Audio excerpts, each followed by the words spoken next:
The Future Games Show, which will be happening at Gamescom, will be taking place on Thursday 26 at 1 PM PDT. The digital games event will showcase over 40 games hosted by Maggie Robertson, who is the voice actor for Lady Dimitrescu from Resident Evil Village, and Aaron LaPlante, who plays the Duke. You can expect more than 40 games from a number of developers, including Frontier Developments, Team 17, Koch Media, and Tripwire Interactive.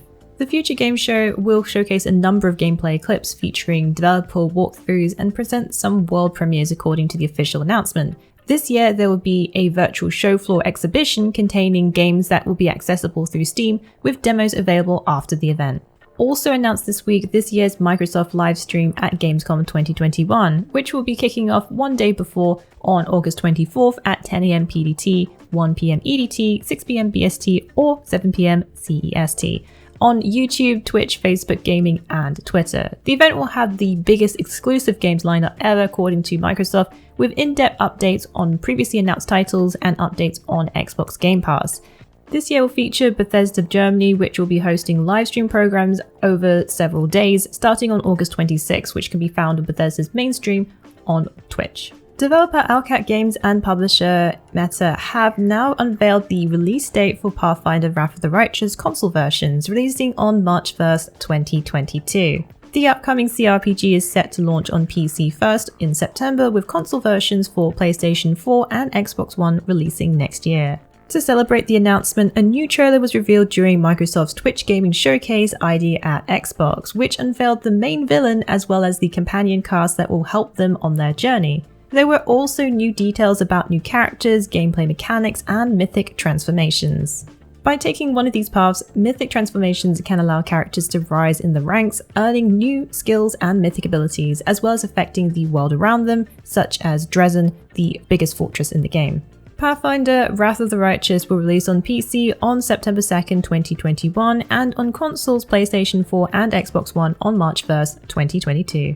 Blizzard have finally unveiled the dates for the open beta for Diablo 2 Resurrected on the official Blizzard website, which got started this week.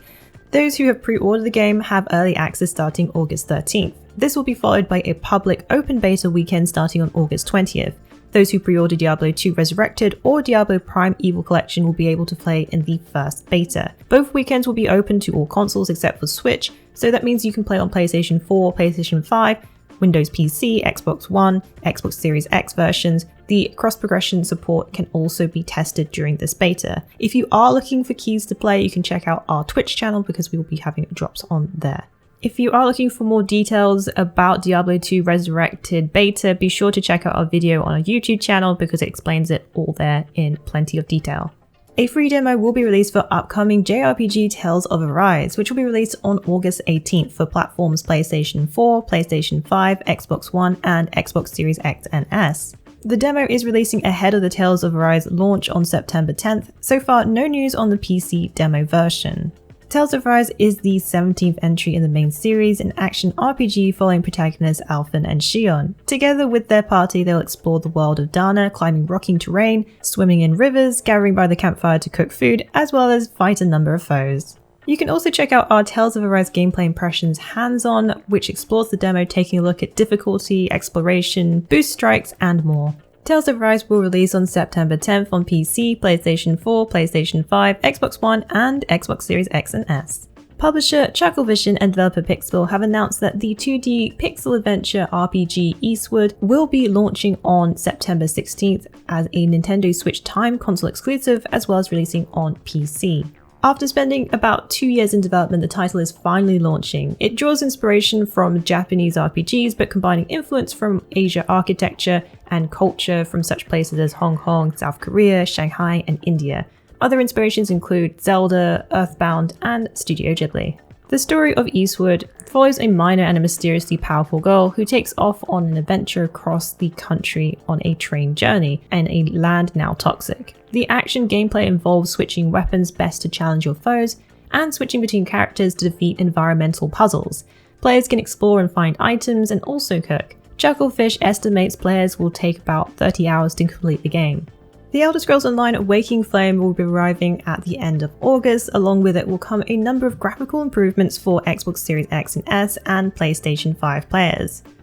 These improvements include the addition of enabling dynamic resolution scaling for performance mode on new generation consoles. For Series X and PlayStation 5, the dynamics resolution will scale between 1080p and 2160p at 4K, while on Series S it will scale between 1080p and 1440p. This means players on Series X can expect to run at or close to 4K at 60 FPS in performance for most situations. But that's not all. A new HDR mode will be introduced for consoles, which will provide a new hue-preserving HDR mode with the coming Waking Flame DLC.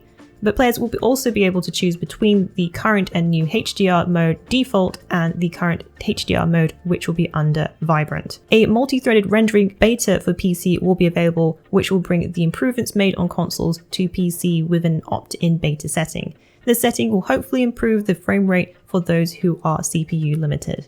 The Elder Scrolls Online The Waking Flame DLC will release on PC and Stadia on August 23rd. For those on Xbox One, Xbox Series X and S, PlayStation 4 and PlayStation 5, it will be on August 31st. Developer Fruma Studio and publisher Calypso Media have announced the turn-based RPG Disciples Liberation will be releasing on October 21st for PlayStation 5, Xbox Series X and S, PlayStation 4, Xbox One and PC via Steam, Epic Games Store and the Calypso Store. The title is a fantasy world-based turn-based combat RPG where players will undertake hundreds of unique quests and foster relationships with an assortment of in-world factions. Players can build an army and trade resources to upgrade their home base. The game promises 80 plus hours of single-player campaign experience, a war-torn fantasy world to explore, a possibility to weave your own story, build a base, challenge deadly bosses, and more. Neocore Games have released a new sneak peek post about the summer patch for King Arthur Knight's Tale on what to expect. In the latest post, it details that the new class Sage will utilize frost-based magic and will have an aptitude to providing utility to the rest of their team, with extra armor and HP or using ice walls. The new details were unveiled about difficulty settings for the game. This feature will allow players to adjust the difficulty level, making the game a little less punishing or adding further challenge. There are 4 difficulty modes: Bard, Recruit, Knightly, and Unnatural. The first patch will also add the first iteration for controller support. Those on PC will be able to access the fully supported controller feature from the main menu. More features will be coming with the summer patch alongside the ones mentioned, with more details coming around the time of the release of the patch. No dates were given for the next patch release. King Arthur Knight's Tale is currently available on Steam Early Access. If you want to know what our first impressions of the game are, be sure to check out next King Arthur Knight's Tale preview and gameplay impressions on our channel. Well, that's it for the week in the wikis. Please join us again next week for yet another great week of gaming. Remember to check out our VIP program for some exclusive supporter benefits. And budding writers should take advantage of our Become an Author initiative. Thanks again for being part of this great community. Keep checking in with us with news, reviews, YouTube streams and vids, and general wiki goodness.